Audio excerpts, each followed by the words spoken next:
Hey, it's Bruno here. Wow, this Docker Compose is amazing. Everybody's loving it. Everybody's just so happy that they don't have to set up databases and API servers and all that stuff that was just slowing us down. Anyway, really fantastic work. I think we're going to be using this a lot.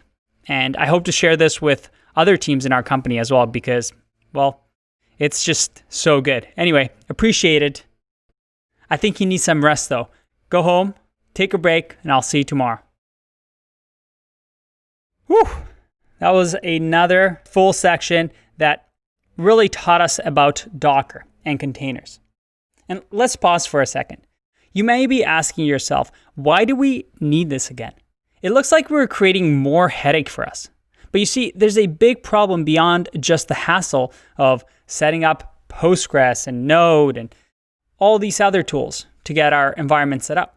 We need to make sure that the same version of Node, Postgres, Redis, and other services are installed in the right way correctly on each computer, each one of the developers. We need to make sure our laptops and computers are working in the same fashion. And this is a big problem for companies. This gets even more important when you actually deploy your product. When you deploy to all sorts of servers, you want to make sure that it works no matter where it's run. Containers allow us to make sure that we can run this piece of software anywhere. We take the responsibility of setting up the environment from everybody who needs the code, and as long as we set it up properly, then we can just share that code with anybody and everybody should have it working properly. Okay, so what have we learned? Well, we've learned about Docker, what it is and how it works. We created a Docker file and learned how to work with it using Docker build, Docker run, Docker exec commands. We also used Docker Compose to orchestrate applications, the different services that we have during development.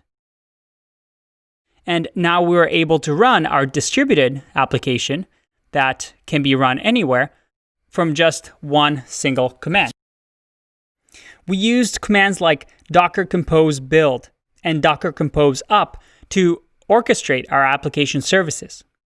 We were able to link them with things such as links. We're able to do port forwarding. And we were also able to pass on environmental variables and connect these two pieces together.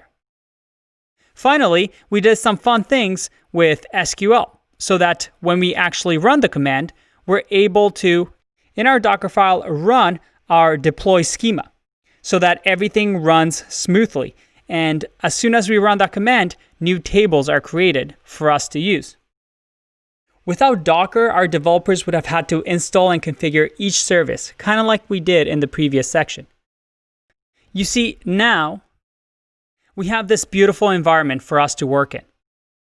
Anybody joining our team is going to just take a little bit of time to install Docker and have everything set up within half a day.